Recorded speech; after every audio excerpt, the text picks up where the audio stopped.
disturbed over the past several years to notice that more and more often when someone in my circle of friends or people I follow on social media mention the name Matt Walsh, they're not referring to the comedic genius who founded the Upright Citizens Brigade.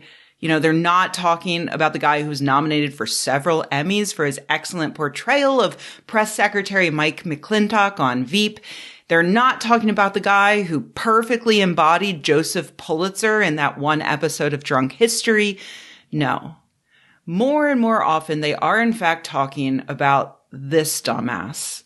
Matt Walsh, AM talk radio host, former contributor to Glenn Beck's The Blaze, and prominent advocate for the Nazi ideology known as the Great Replacement Theory, which I covered in detail a few weeks back, because it, inspired at least one of America's most recent mass shootings. You can see why I am dismayed about this, let's call it the Great Matt Walsh Replacement Theory. They're replacing good, decent, funny Matt Walshes with shitty neo-Nazi Matt Walshes. It's not even a theory. It's happening and it sucks. Recently, Matt Walsh has been making headlines for a movie that he made called What is a Woman? According to Wikipedia, this is the plot. The documentary featured Walsh asking the question, what is a woman, to strangers around the world and to others, including a pediatrician, a gender-affirming family and marriage therapist, and psychologist Jordan Peterson. Walsh also discussed the terms non-binary and transgender with an African tribe. It's impressive that somehow got less hinged with every sentence. At first I was like, wait, what does Jordan Peterson know about gender and biology? And then I was just like, hold on. Did he just pick a random African tribe? And also what the fuck? A viewer recently sent me a message about this movie, writing in part, while I'm certain that trans women are women, I hate the hypothetical situation where I'm asked to define woman and I spend 15 minutes throwing caveat after caveat to explain how trans women are women. I was wondering how you would define woman to be trans-inclusive in a concise manner. I ask you specifically, Rebeccawatson, because it's you whom I watch to feel comforted, and I figured it was worth a shot asking. Okay, look, I am not going to sit here and watch Matt Walsh's brain-dead documentary to make this video. I would rather spend 2 hours gargling cat piss. I saw back in February that Walsh had pulled a page from the Creationist playbook in making this movie, trying to trick trans activists into appearing on camera and then probably having their words chopped into bits and used against them. Eli Ehrlich revealed on Twitter that after some back and forth, a few red flags encouraged her to research the, quote, grad student she was speaking with about a, quote, self-funded documentary, quote, exploring the real lives of people in the LGBTQIA plus communities for the Gender Unity Project. Ehrlich discovered that student was actually Matt Walsh's producer, using her middle name and a friendly-sounding organization to try to trick her into appearing on camera. This is literally what creationists did in Ben Stein's 2008 documentary Expelled, No Intelligence Allowed. P.Z. Myers, Eugenie Scott, and others reported that they were told the movie would be called Crossroads, the intersection of science and religion, and the producers showed them a blurb implying an approach to the documentary crediting Darwin with the answer to how humanity developed. Meanwhile, if someone is making a documentary about how evolution is established science, they don't have to lie to interviewees and edit their answers dishonestly because they have the advantage of representing reality. They don't have to trick creationists into sounding stupid. They sound stupid all by themselves. So, it's a bit of a red flag here.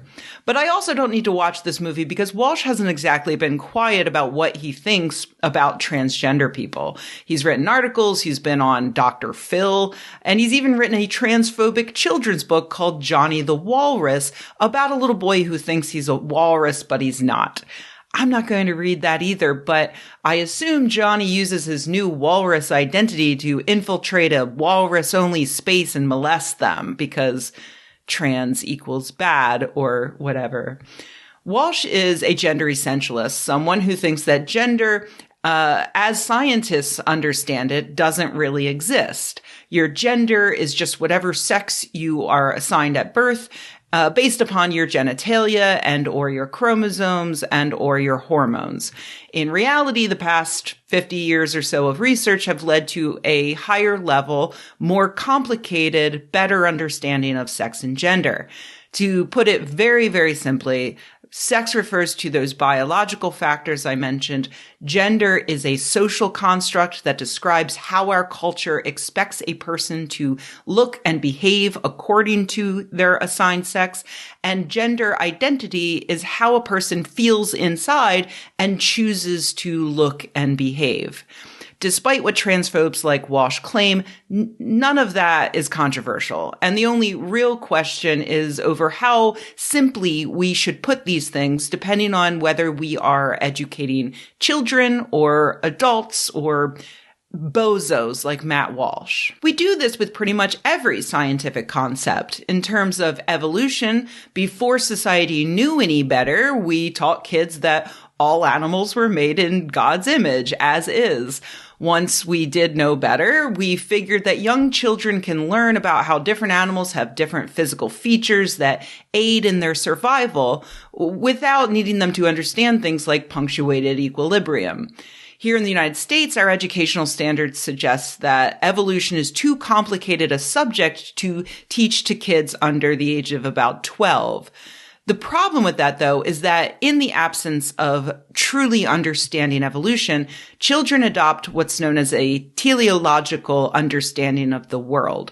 Giraffes have long necks so that they can reach leaves high in the trees, for example, which, was for a time an accepted hypothesis in and of itself. That type of thinking can correctly apply to other areas of children's lives, so it can get stuck in their head and make it more difficult for them to unlearn it later in order to learn the correct story that giraffes with shorter necks may have died before reproducing, while long-necked giraffes had an advantage that helped them survive and pass along those long-necked genes. In 2014, researchers at Boston University found that children as young as 5 were able to grasp the correct explanation of evolution using a simple short storybook about fictional mammals with skinny trunks.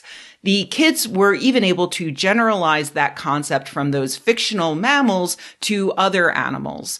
And they were able to do this even several months later. And all of the 7 and 8-year-old kids that they tested were able to articulate that the reason why animals changed over time was because individuals with more beneficial traits out-survived and out-reproduced others in the group. Why am I talking so much about evolution? Because it very conveniently mirrors this other scientific concept and how we teach it to children.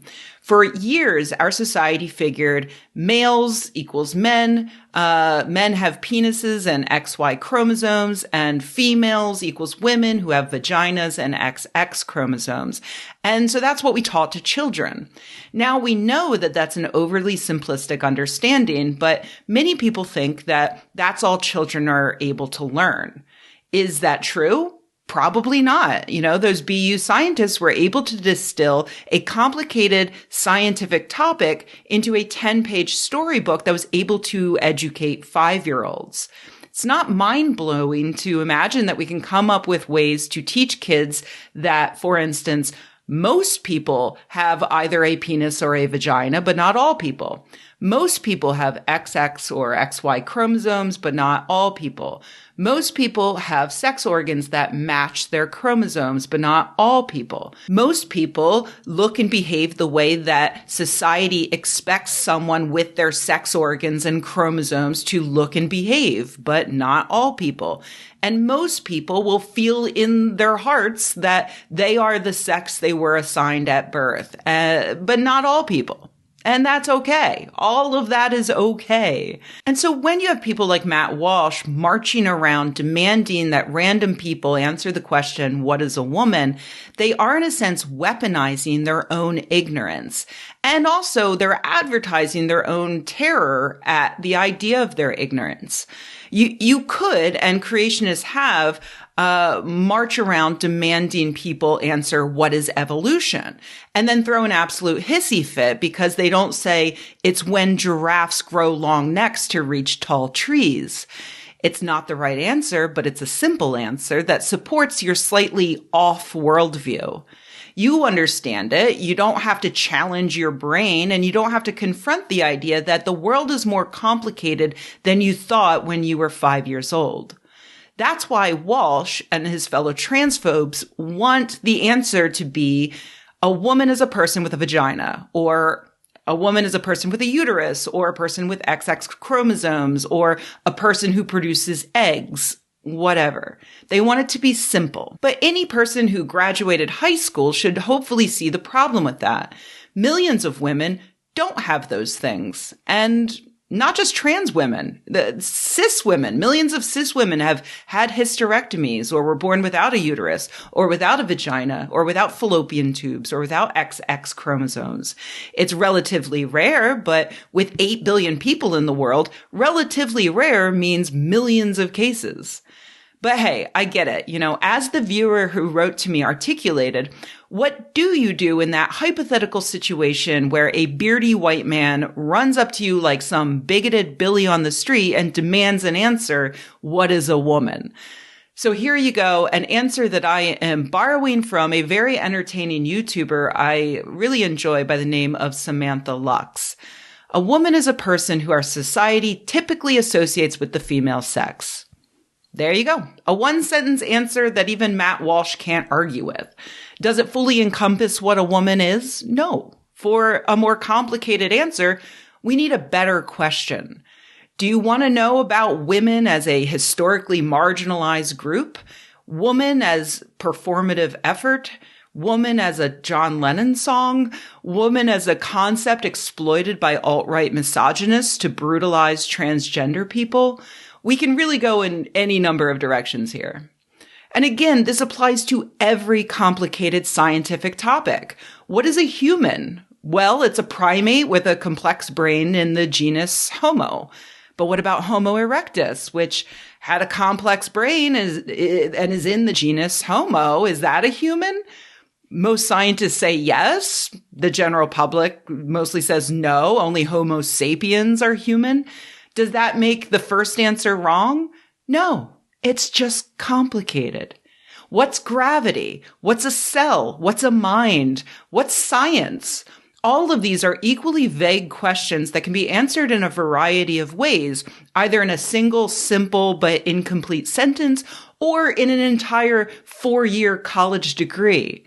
A person pausing or deciding not to answer doesn't mean that they don't have an answer. Maybe they don't know how complicated an answer you want. Maybe they understand that the best answer is very complicated, and they know that they're not the best person to give that answer. Or maybe they're just confused as to why you care so much. Because ultimately, it doesn't matter what I think the definition of a woman is. If you're a woman, you're a woman. A trans woman is a woman. As someone who was assigned female at birth, who has all of the corresponding parts and chromosomes and hormones and internal feelings, I have a different lived experience as a woman compared to a woman who wasn't assigned female at birth. And that's fine. We can acknowledge and discuss those differences without getting caught up in who gets to be called a woman. Ultimately, it does not affect me if someone calls themselves a woman, regardless of whether I look at them and think, yep, that's a woman. Who cares? Who the fuck am I? Will any of this matter to Matt Walsh? No. He's running up to you on the street and demanding you tell him what a woman is because doing that makes him money, not because he wants accurate information. No accurate answer you give him will ever satisfy him. A simplified response will be picked apart. A complicated response will have him wandering away with glazed eyes before you even get to the word culture. It's a vague question asked in bad faith, which is why the actual correct response is to pour a milkshake on his head. Wait, no, I'm sorry. That would be horrific assault, wouldn't it? I guess the correct response is to laugh in his face, tell him to get a hobby, and walk away. Hope this helps.